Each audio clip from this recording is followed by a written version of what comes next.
Ate la ya blanchi mou kwa yon nou. Mbap mante sech nou. Fok jen nou baye kwa men. Nan.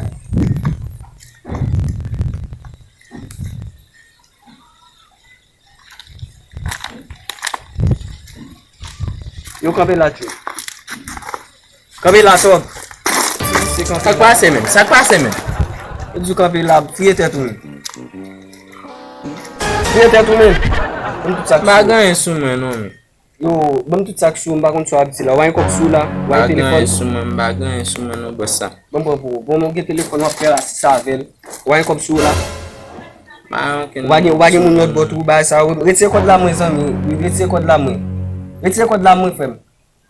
Ase map tou installe WhatsApp mwen a sou.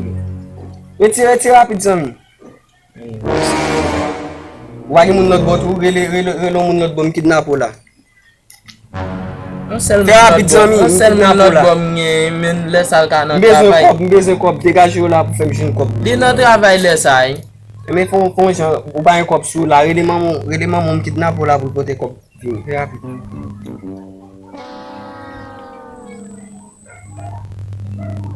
Baka jen ni nou bosa. Baka jen ni nou. Map ten nou la, fon jen ou bayen kop la ka ou tou? Mwen ki gonti kop sere ve pou lal bay don. Men a chache l pote bon mwen map kope ten nou la fwe. Sou ba vini map fon tet ou ba pa? Fè rapid nou ti. Map ten nou la, fè rapid nou.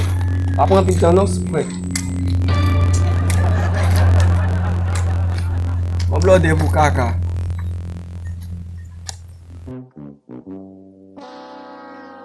Se la jen vini, mi se gen le pase kaka sou. Mi se metem kapi tet sa vini, se la jen vini. Koman se fet ti fote nou, gaba? Ta gen men. Bam propousan. Bam koman se fote nou. Man lage pi ou fe. Pochen fwa bat pou gen. Bam verifi an kon.